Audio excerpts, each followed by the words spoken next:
Por muitas vezes eu vou voltar nessa matéria de 2022, só para relembrar você. Diplomatas brasileiros sabotam a política externa do Bolsonaro.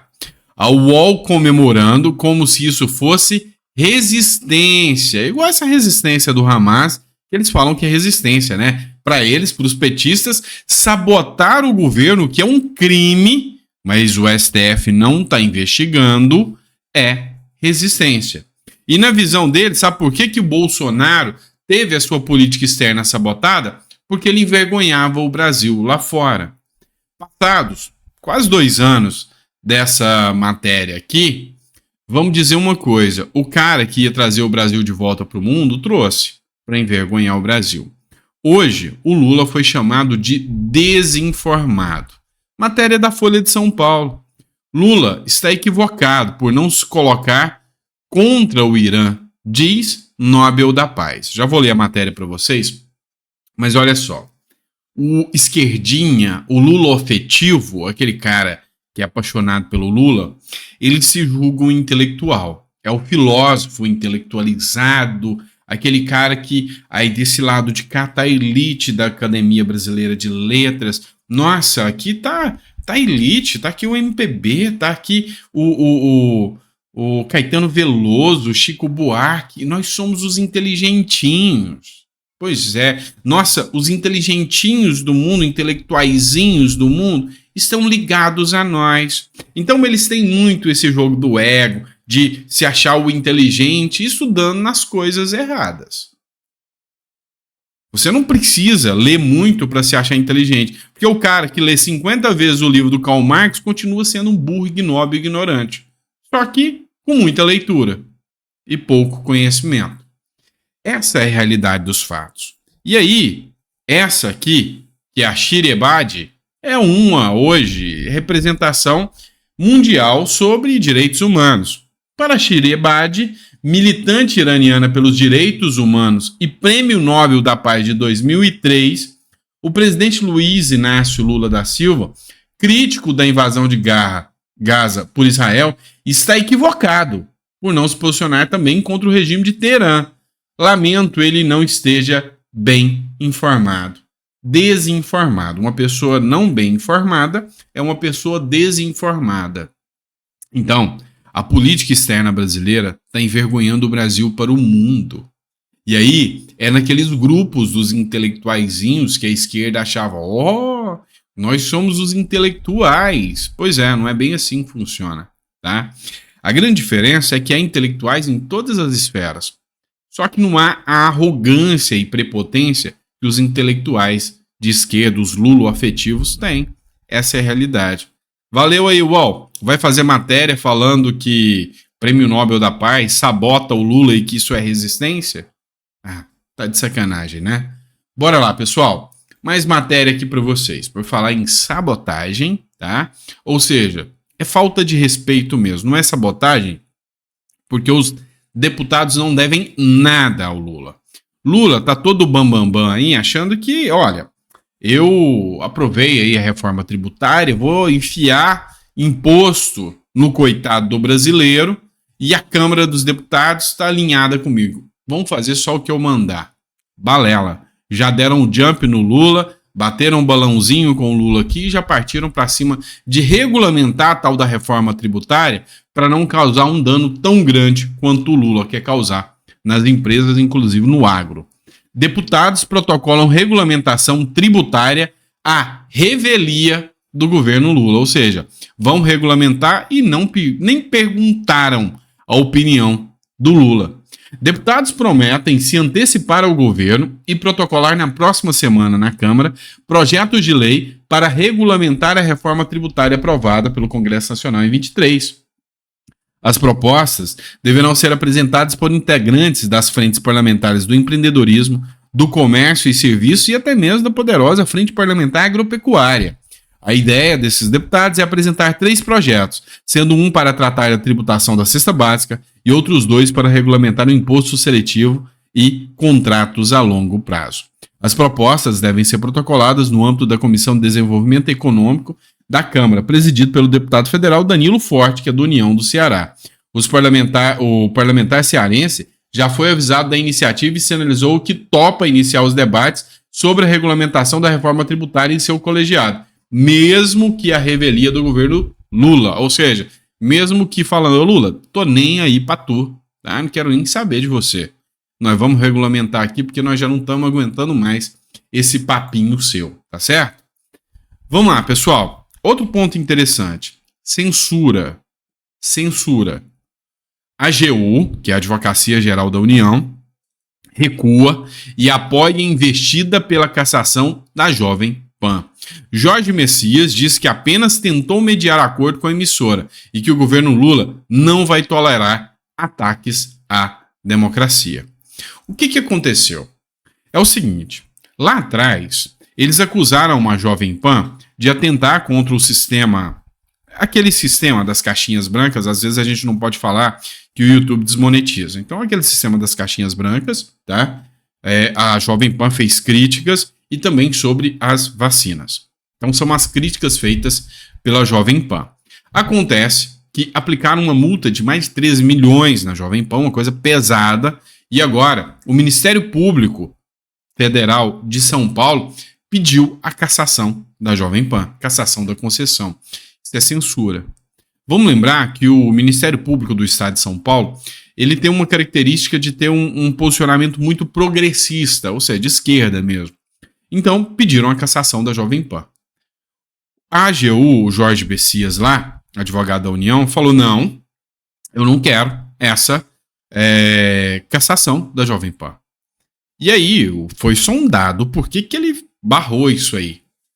Segundo ele, o Lula estava com medo da cassação da Jovem Pan. Porque, olha, vamos lá, se eu caçar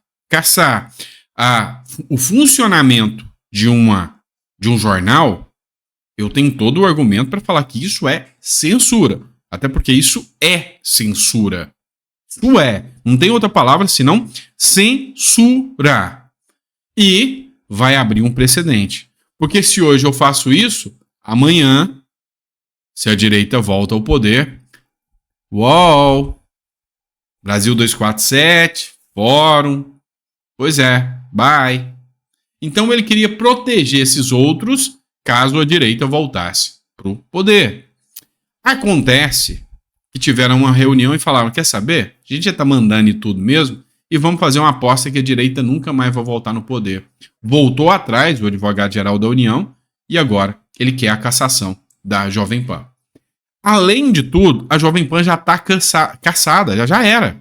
Por quê? Porque quando eles não partem direto para a eliminação, eles fizeram de tudo para minar economicamente a Jovem Pan. Ela foi desmonetizada, ela foi destruída economicamente, multas pesadíssimas, ameaças a jornalistas, tiveram que tirar jornalistas da grade, tiveram que extirpar jornalistas da grade. Então nunca houve uma perseguição tão grande a uma emissora como aconteceu em relação à Jovem Pan. É o Brasil, né? Brasil.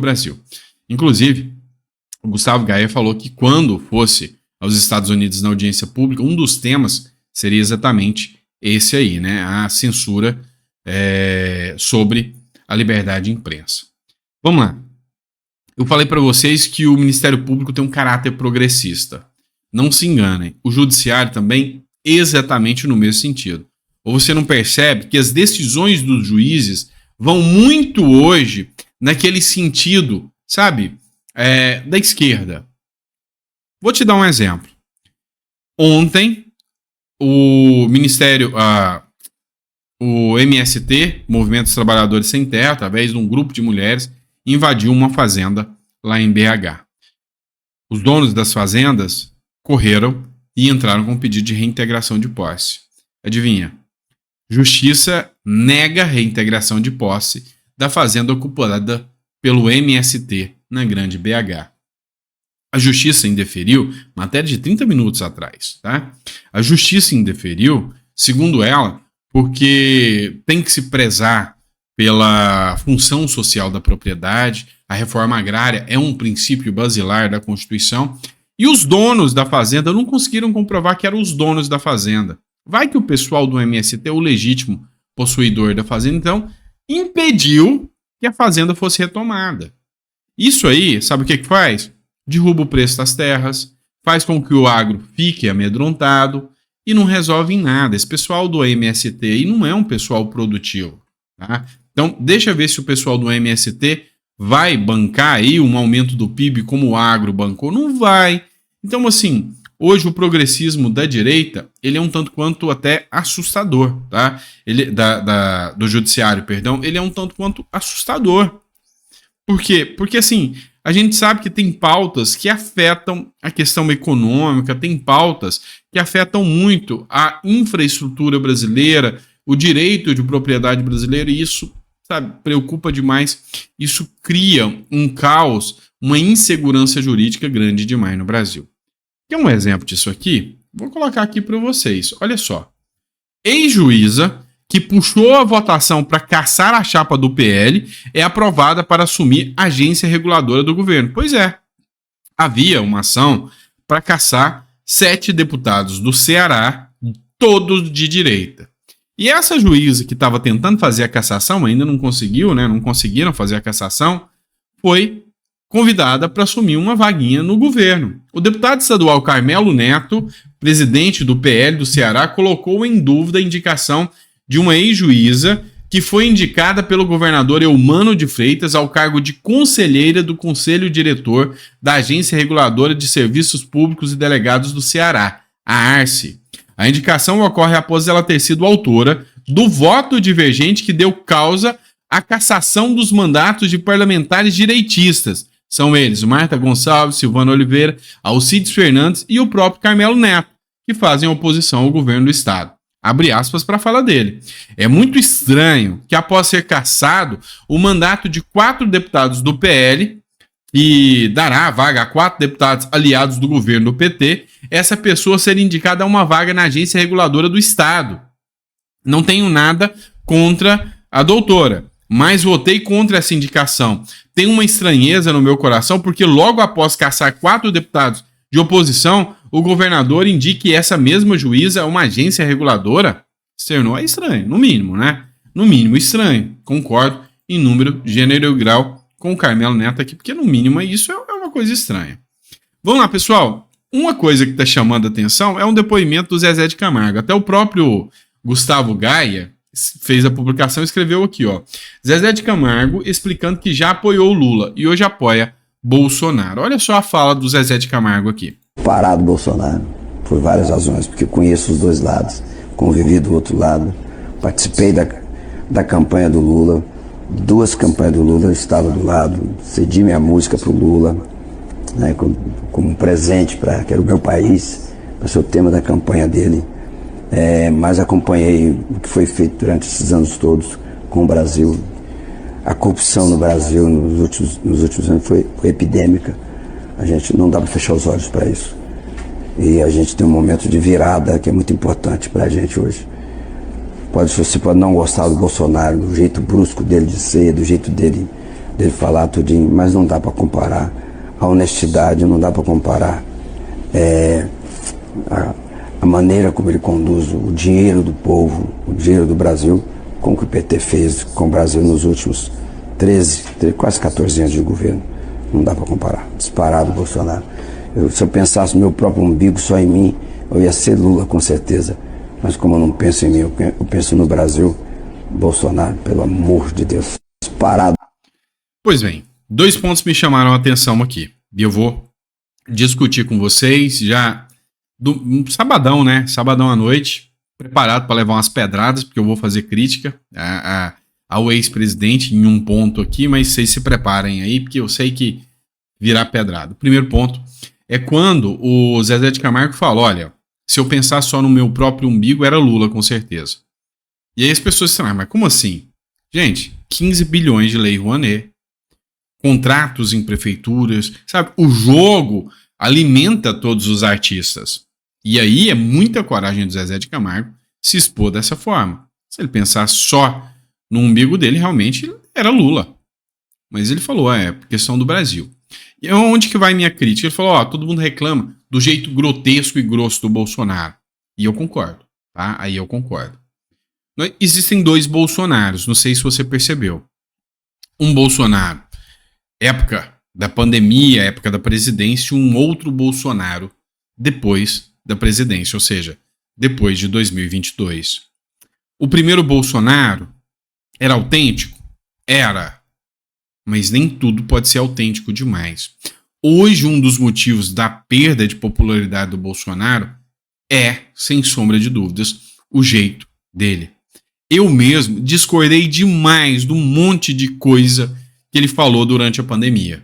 Um monte de coisa que ele falou. O jeito grosso, robusto, é uma arma perfeita para aquele cara da fala mansa, da picanha e cervejinha, usar isso contra o Bolsonaro para o povo.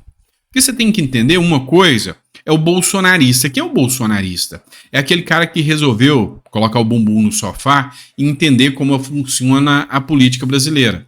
E aí, para esse cara, tanto faz se o Bolsonaro fala besteira ou não, só de não ser corrupto tá suficiente comigo. Mas já tem uma outra ala que não gosta do Lula. Mas não é aquele cara que estuda política para ver a diferença. E aí, ele vê o Bolsonaro falando um monte de coisa besta, e não adianta você me falar, não, mas o Bolsonaro nunca falou besteira. Para, velho.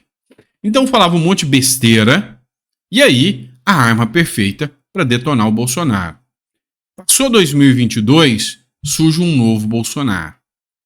Depois da reclusão lá nos Estados Unidos, volta um Bolsonaro ponderado, que pensa antes de falar, que coloca, sabe, a ponderação das respostas antes de colocar, igual o Tarcísio faz.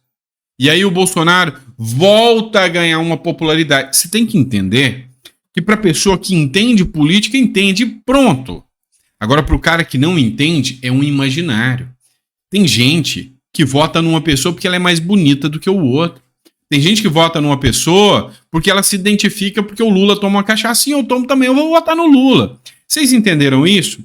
Então, vocês devem lembrar que existiu um Lula antes e depois veio o Lula Paz e Amor. Lula de 5 tentativas e nunca foi eleito.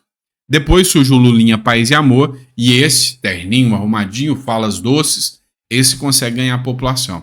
Então, sim, eu concordo com o Zezé de Camargo, falas toscas e burras do Bolsonaro fizeram um estrago durante a eleição, tá? Então, não pense que todo mundo põe o bumbum na cadeira para estudar política igual você. E fala tosca faz muita diferença. Esse Bolsonaro de hoje é muito diferente e teria muito mais chance de patrolar o Lula, se bem que eu sei que vocês têm suas críticas aí sobre esse patrolar aí, né, em 2022, mas isso daria, assim, sabe, uma redução, porque entenda, pessoal, entenda, a política hoje não é o mais amado, é o menos odiado. E o Bolsonaro fez uma forcinha com um monte de fala tosca. Tá, pode tacar as pedras se você acha que eu tô errado, tá? Pode falar que o Bolsonaro nunca falou nada que fosse uma fala besta. Nunca falou besteira, tá? Acredito em você. Vamos lá, matéria do Conexão Política, pessoal. Já até falei sobre isso aqui, mas vamos repetir. Ser de direita é coisa de rico e milionário, como, por exemplo, os motoristas do Uber, né?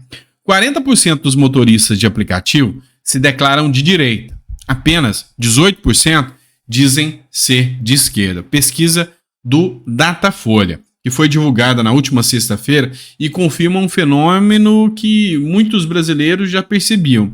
Uma grande parcela dos entregadores e motoristas de aplicativo se alinham com a direita do espectro político e, por consequência, abraçam o bolsonarismo ideologicamente em oposição total à agenda do atual governo federal. E é isso, sabe? Hoje o Lula não consegue falar com o trabalhador, não. O Partido dos Trabalhadores hoje pode representar tudo, menos os trabalhadores. Os trabalhadores não estão nem aí com o PT e com as pautas do PT, sabe? Hoje é só... o que fez muita gente agregar ao PT foi o antibolsonarismo. Entendam, surgiu também o antibolsonarismo. Eu mesmo já conversei com muitas pessoas. Então você é petista. Não, eu não sou petista, mas eu detesto o Bolsonaro. E tem muita gente assim. Então, o que agregou muita gente para o lado do PT e do Lula, que fez defender o Lula, é o antibolsonarismo. Da mesma forma que hoje, aquelas pessoas isentonas que votaram nulo estão vendo o antipetismo ascendente crescendo de novo e o Bolsonaro, o cara ponderado agora, o cara mais calmo agora, voltando a ganhar aquele povo. Entenderam? Esse é o jogo da política, pessoal. Política não é para amadores, não. O jogo é tenso. Por fim, mas não menos importante, já batemos 20 minutos num sabadão. Ah, mas você não deve estar fazendo nada, senão você não ia estar me assistindo aqui, né? Vamos ser sinceros. Então, vai mais um minutinho aqui, ó. J.R. Guzzo, em agressão à decência, eu gostei tanto que eu acho que agressão à decência foi cirúrgico, né? Lula vê ditador como herói e opositora como mulher histérica na Venezuela. Ao comemorar a data de eleição com candidato único, ou seja, aniversário do Chaves, Brasil é submetido a mais uma humilhação na comunidade internacional. Pária internacional. Quem fez a publicação foi o Felipe Barros e escreveu: Lula é uma vergonha como presidente, dentro e fora do Brasil. Pois é. O Brasil voltou pro mundo, né? A gente nunca entrou em tantos conflitos internacionais assim, do lado errado, falando besteira, como agora, né? E ainda tem gente que falava que isso aí era um grande estadista brasileiro, o melhor de todos. Será, pequeno gafanhoto? Sei não, viu? Nada como o tempo para mostrar a verdade. Ah, o tempo é senhor da verdade, tá bom? Obrigado, pessoal. Fiquem com Deus. Amanhã, se Papai do Céu permitir, no domingão a gente tá cedo aqui, chegando para tomar um café, põe água, faz um chafé, né? Aquele cafezinho ralo. E a gente acorda amanhã cedo e tá aqui para bater mais um papo com vocês, tá bom? Obrigado por tudo. Olha, vamos lá. Eu tenho que explicar isso nos vídeos, porque às vezes até muitas pessoas novas estão chegando. Se você entrou no meu canal, saiba que eu tenho independência no meu canal. Em alguns momentos eu vou criticar, eu não abafo aqui, sabe? Para agradar bolha A ou bolha B. Aquilo que eu realmente tive a percepção política, e não sou dono da verdade, posso estar errado, por isso que você deve fazer suas críticas, eu exponho aqui para você. Porque muita gente, tipo assim, essa matéria eu não posso falar, essa é ruim contra o Bolsonaro, não posso. Essa matéria aqui, não, essa aqui não dá, não. Então, da mesma forma que eu tenho que ser honesto e criticar o Lula, quando eu tenho coisas a criticar, como a fala aqui do Zezé de Camargo, eu vou fazer. Eu sei que muita gente não aceita nem falar que o Bolsonaro falava muita besteira. E aí, meu amigo, é a mesma coisa de você falar que a grama não é verde. Mas isso não quer dizer que ele é uma pessoa ruim. De jeito nenhum. Mas quer dizer que, sim, fala besteira. E eu não estou falando do mesmo do Lula. Olha a matéria que eu acabei de pôr para vocês. Então, a realidade dos fatos é, se você procura um canal que é uma bolha, sabe? Uma bolha que, o Bolsonaro é um pedaço de Deus aqui na Terra. Ele nem é humano, ele não erra. Cara, você entrou no canal errado, tá? Porque eu encaro as coisas como elas são. Bolsonaro é um cara que, homem, falhou demais. Mas eu gosto mais do Bolsonaro do que do Lula.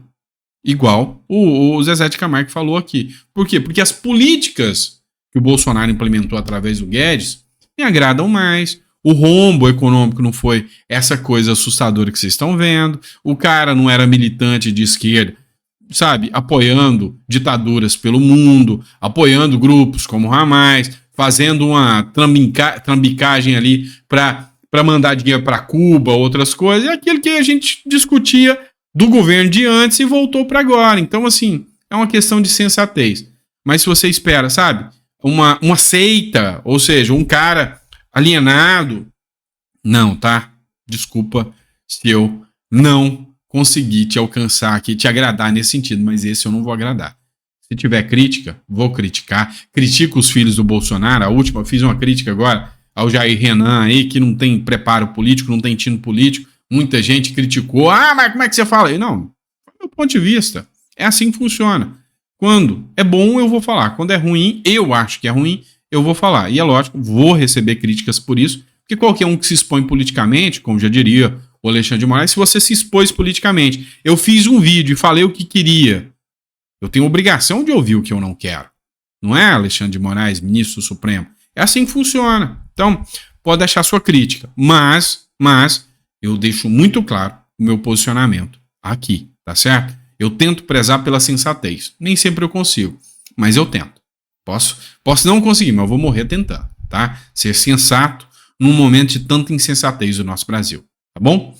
Obrigado, valeu, fui, até mais.